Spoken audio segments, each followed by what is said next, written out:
I'm curious on your thoughts on this, and I think this will be a fun topic to discuss, is do you think hardware companies are going to turn to ad companies? Because I saw how HP is launching an ad business with their laptop targeted ads. You know, like imagine just using your laptop and then you're starting to see more and more ads. I think everything's going to change. I don't know. I'll kick it back over to you. But like what I mentioned, that's kind of related. But I'm like, okay, software will become agencies. Agencies will become software and vice versa. So I'm looking at this. I'm like, you're going to try to maximize your shareholder value wherever you can. So I don't like the concept of hardware companies turning into ad companies unless there's a deal for us end users. Mm-hmm. I'm not saying we should get a cut of the ad revenue, but the hardware should be cheaper. When I go to places like Brazil, people always ask me to bring them like iPhones, and I don't want to break the law because they're trying to avoid like tariffs and stuff, and they want me to like smuggle in iPhones. Yeah. Because a iPhone in Brazil costs way more than it does in the United States. I forgot what the rate was, but like at least 20-30% more. Wow. So like keep in mind their currency exchange is worse. People make less money. Yeah. And then an iPhone costs you more. You basically can't afford it. You can't afford it. It's a huge luxury there. Huge luxury. Yeah. Ultra rich have them. Yeah. You know, middle class to poor people, they tend not to buy them, or they get older models. Yeah. Because Apple reduces prices. But I know there's a lot of people, including me, that would be willing to buy hardware if it was a lot cheaper. Like if my iPhone was free, but I got ads all the time, I would take it. I would take it. Yeah. And it could be on my home screen or whatever. I would really take it. Now, if there was an ad before I would make a phone call, I would not take it. No. That's just causing me more You're time. just saying there has to be a win for the consumer. It can't just be you're just trying to like maximize shareholder value. Yeah, but I think Apple would make more money if they just made their iPhones free and they made revenue from ads, at least in specific regions like the United States where the ad revenue can be high. Who knows? They might. I mean, they haven't been innovating recently, so it's an easy way to juice more revenue without the innovation. I would slowly do a trial run. This version of Apple doesn't feel like the 1990s quite yet, but it feels like it's kind of going in that direction. Not quite yet, right? I think it's still a ways out, and they have a lot more infrastructure. But I just remember the slip in the 90s where Apple just started to go straight down. Yes. And then the PC went straight up. So we'll see what happens. But to me, it's like, sure, they're part of the Magnificent Seven. We'll come back to this. But like, when you look at the companies who are innovating right now, like Meta's pushing quite a bit in terms of how they're poaching talent, right? And then you look at NVIDIA, they're innovating, right? Even Google, they're poaching talent, putting an arm and a leg. Yeah, and so like they're pushing, but I'm like, where's Apple pushing, right? Microsoft's pushing. Yeah, Microsoft's pushing. Amazon, you can say Amazon's pushing too. Dude, I'm pretty sure Apple has released AI features on their iPhone. I could be wrong. Suck. I don't use them. Do you? Yeah. You know what you can do? You can make an emoji. You can make an AI generated emoji from it. That's all I know you can do. And then with Siri is still dumb as a rock. Yes. And then with the typing, I just use Grammarly on my iPhone. You use Grammarly on your iPhone? Uh-huh. Why do you need Grammarly on your iPhone? So when I'm scheduling out tweets, like if I'm on a plane and stuff and it's really long, because I got the smaller phone, so sometimes I mistype or like push buttons, Grammarly helps catch it and fixes it. You know what's weird? Do you use autocomplete on your phone? I don't use autocomplete or anything like that. I don't like it. You know how you can like slide the thing? I hate that. I can't do that. Where you're squiggling your hand and so you're not going up. But I think I also think because we're older, we just like to type it out. I do see quite a few younger people using the thing where there's zigzag with their finger instead of lifting it up. Yeah. They're more efficient than people like you and I. We're middle-aged. We're getting old. Yeah. I'm still not 40 yet. But anyway, okay, back to you. But yeah, I genuinely believe, like looking at these companies like Apple, I agree. They're not really innovating. Like the iPad really hasn't changed. A lot of their products haven't changed over the years. I don't know if I'll upgrade my iPhone in the future. Like, what am I really getting at this point? They're not doing anything new. A lot of these hardware companies that have the usage should just start showcasing ads. Like imagine Tesla. There's this big screen. Why doesn't Tesla put more screens in the robotaxi and just make it even cheaper? Yeah. Like usage would go through the roof. I think the thing Apple has going for them right now is the ecosystem lock-in. And so it's still very convenient, but how much longer are they going to have that for? Yeah, but I agree with that. But I think if they can start integrating into more home products, like automotive and stuff like that, I do believe there will be, they'll still be able to keep the lock-in. They just need to partner with other people who have the software and just integrate that software within their organization. Like instead of Apple building a search engine, they just partnered with Google, right? Yeah. They're partnering with ChatGPT as well. The problem is they just need to execute on some of this kind of stuff. Yeah. The big opportunity for Apple is to figure out how to just monetize all their users. And I believe the ad ecosystem is probably one of the best ways. I look at the same thing with Google. Their ad ecosystem makes them so much money. If they just figured out a way to get their Waymo costs even lower, and they just, I know they're losing money, but break even on Waymo and make it where people are getting served ads, they would make way more money from that than anything else. Yeah. They already have your email address. You're using the app. They already have all your Gmail I'm sure they're info. going to integrate ads in there because there's a little screen in the middle. Yeah. Right? Or you can either pay to not have ads or you can just leave the ads there. Yeah, I would pay to have ads everywhere. I don't mind ads. Well, we're also in marketing.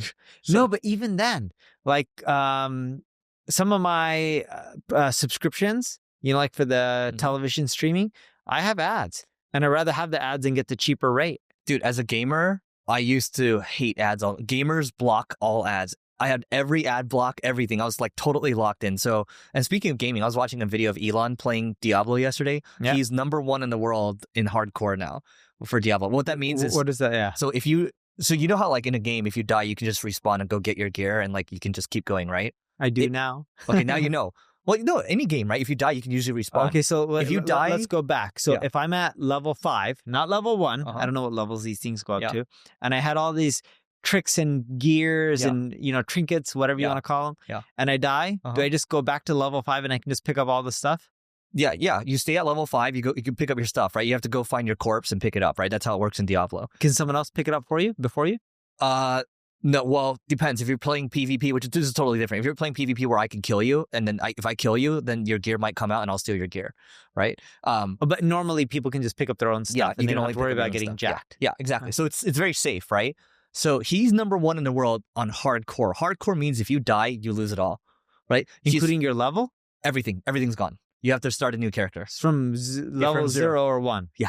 All the way down to level 1. So what level is he? He's maximum level, #1 in the world. He has the best gear. But the reason I even bring this up is, one, how does this guy have time for games? People are wondering that. Like, what I've read is he blocks his days into like 5-minute increments, right? He's doing like the highest leverage things per 5 minutes, right?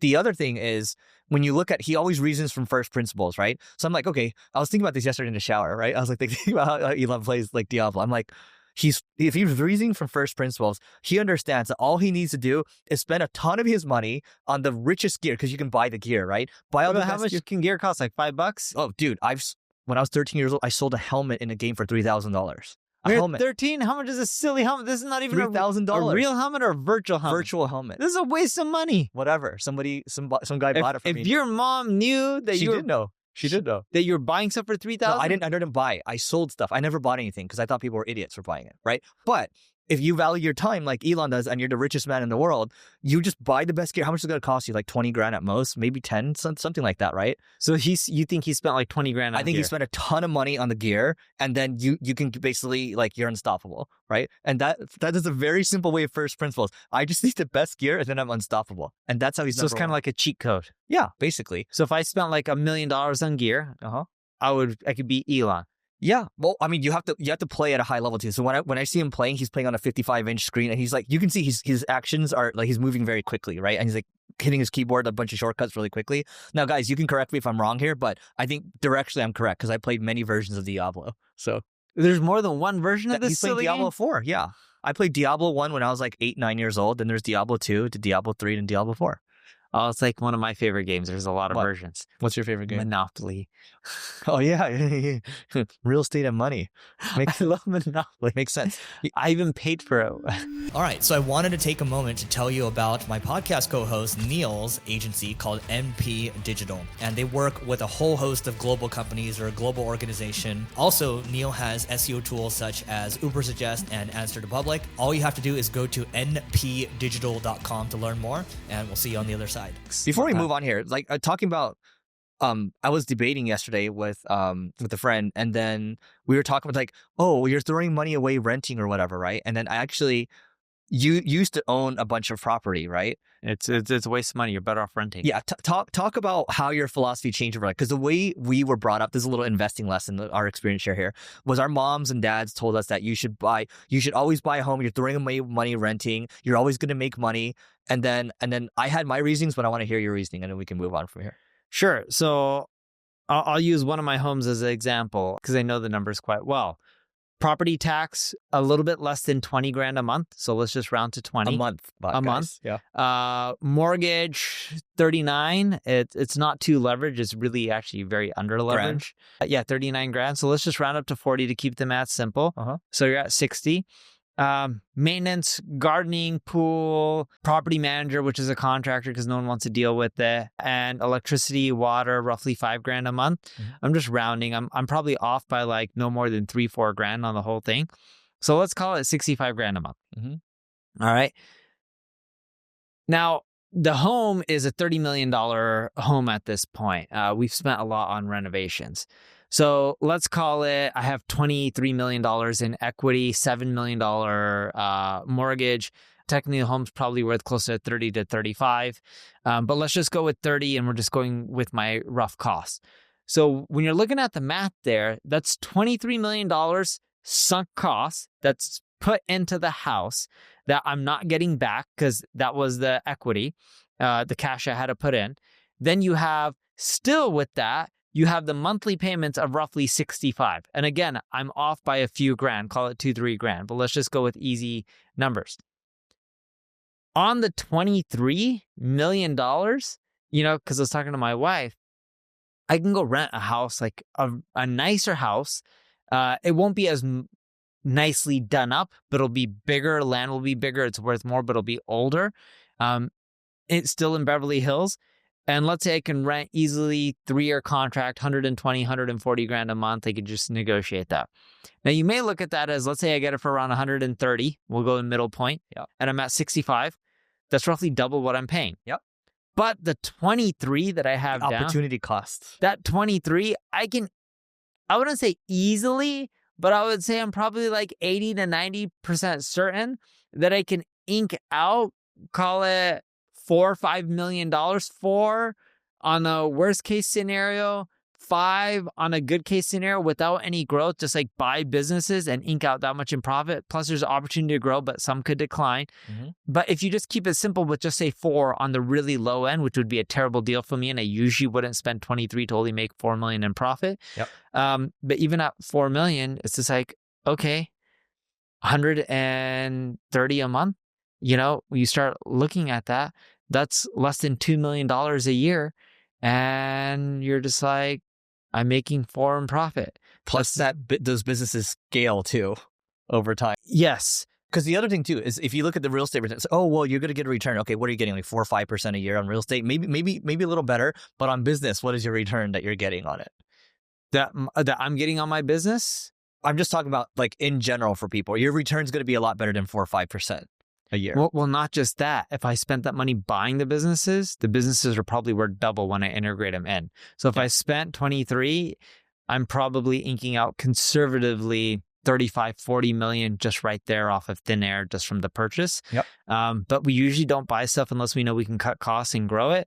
So I would hope the 23 turns into at least 50 and turns into at least something like on the low end, 5-6 million in profit, if not more. My point is your internal rate of return is going to be a lot higher. The other thing too is if you buy homes and things like that, then you have to actually manage it. It's like when Sam Alvin's like, well, if I buy a TV, then I have to watch it. So like it's stuff. It's cognitive load. Yes.